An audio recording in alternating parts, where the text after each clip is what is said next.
My dear friend, my dear ভাই, আমার প্রিয় মানে ভাই বোন, আড্ডা ক্লাসে তোমাদের প্রত্যেককে ওয়েলকাম জানাই।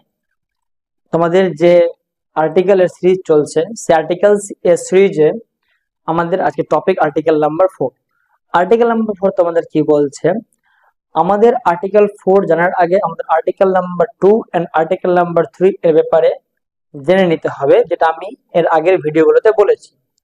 আর্টিকেল নাম্বার 2 আমাদের বলছিল ভারত ভূখণ্ডের বাইরের ব্যাপারে, কি ভারত ভূখণ্ডের বাইরের অংশকে কিভাবে আমরা নিজের আন্ডারে নিব।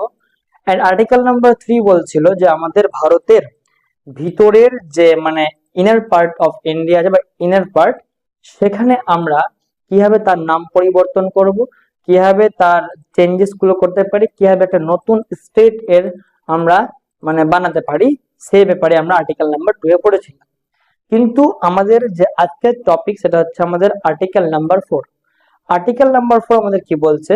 তো মনে রাখতে হবে আর্টিকেল নাম্বার 4, মনে রাখতে হবে যে এখানে বলা হয়েছে যে আর্টিকেল নাম্বার 2 এবং আর্টিকেল নাম্বার 3 এর অন্তর্গত এর আন্ডারে কোন বিলকে কিন্তু সংবিধান সংশোধন বিল হিসাবে গণ্য করা যাবে না। বুঝতে পেরেছি আশা করছি। কি বললাম? আর্টিকেল নাম্বার 2 আর আর্টিকেল নাম্বার 3 তোমরা জেনে নিয়েছো। সে এর যে রিলেটেড যে কোনো বিল আসবে সেটাকে আমরা সংবিধান সংশোধন বিল হিসাবে গণ্য করব না।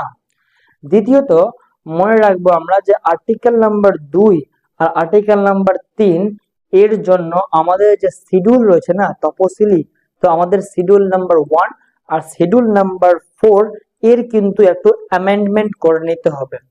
আর্টিকেল নাম্বার 2 এবং 3 এর জন্য আমাদের শিডিউল 1 এবং শিডিউল 4 এর কিন্তু অ্যামেন্ডমেন্ট করতে হবে। আচ্ছা, শিডিউল 1 এ কি রয়েছে? তা আমি বলেছিলাম যে শিডিউল 1 এ কিন্তু আমাদের যে স্টেট থাকবে তার নাম আর এর ব্যাপারে বলা হয়েছে। আর যদি শিডিউল 4 কে ধরে নাও তাহলে তার যে রাজ্যসভার সিট সংখ্যা এগুলোর ব্যাপারে বলা রয়েছে।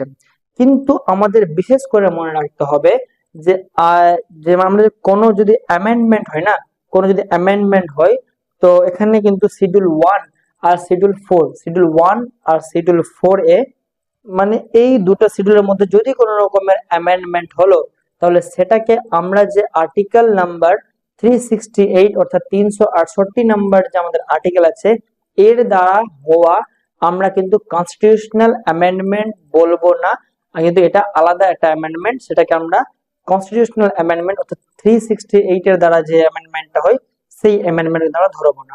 ঠিক আছে? তো এইটুকু কিন্তু আমাদের আর্টিকেল নাম্বার 4 এ ছিল। আর যদি তোমরা সজাগ হতে চাইছো কি স্যার আমাদের আপনি যে আইপিসির পরিবর্তে যে আমাদের বিএনএস যা এসছে, ভারতীয় ন্যায় সংহিতা, তো এর ব্যাপারে যদি বলো তো এর ব্যাপারে তোমাদের কাছে একটা ক্লাস তুলে ধরতে পারি এরকম করে, যে আমি আজকে বিএনএস এর আর্টিকেল নাম্বার সেকশন 1, তারপরে সেকশন 2, সেকশন 3 এভাবে তোমাদের সামনে তুলে ধরতে পারি। যদি তোমরা এগ্রি হও তাহলে তোমরা কমেন্ট বক্সে জানাতে পারো। এবার আমরা নেক্সট টপিক থাকবে আমাদের আর্টিকেল নাম্বার 5। আর আমাদের সঙ্গে যুক্ত হওয়ার জন্য যদি ক্লাসটা ভালো লাগে, এই আড্ডা ক্লাস হেরের সঙ্গে, তাহলে তোমরা এই ক্লাসটাকে সাবস্ক্রাইব অবশ্যই করো এবং নোটিফিকেশনের জন্য তোমরা পেয়ে যাবে। আর অবশ্যই একটা লাইফে যাই পড়ুক না কেন, তো এটা কনস্টিটিউশন কিন্তু পড়া অত্যন্ত জরুরি। তার সঙ্গে যে আমাদের যে ন্যায় সংহিতা আছে অর্থাৎ ভারতীয় ন্যায় সংহিতা, সেটা অত্যন্ত জরুরি। যদি তোমরা এগ্রি থাকো সেটা আমি তোমাদের সামনে তুলে ধরবো। তোমরা আমাকে যেভাবে রিভিউ দিবে সেই হিসাবে কিন্তু তোমাদের সামনে কিন্তু আমি ক্লাসগুলো তুলে ধরতে প্রস্তুত থাকবো। আশা করি ক্লাসগুলো খুব ভালো লাগছে। পারলে भाई बहन সবার কাছে শেয়ার করো। और अवश्य एक बूंद पानी की तरह इस क्लास जरूरी है, क्योंकि हर कोई आपको बेवकूफ बना सकता है अगर आपको इस माने माने इस आर्टिकल पे आपका अगर नॉलेज नहीं हो तो।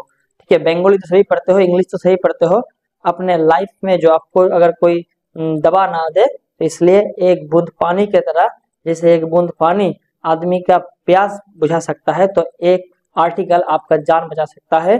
अगर कोई व्यक्ति आपको भूल बताता है तो आप उसे पकड़ सकते हो कि आप भूल बता रहे हो। तो इसलिए बाबू क्लास যদি ভালো লাগে তো অবশ্যই তোমরা লাইক এন্ড শেয়ার করো আর আমাদের সঙ্গে জড়িয়ে যাও। ওকে, থ্যাংক ইউ, বাই।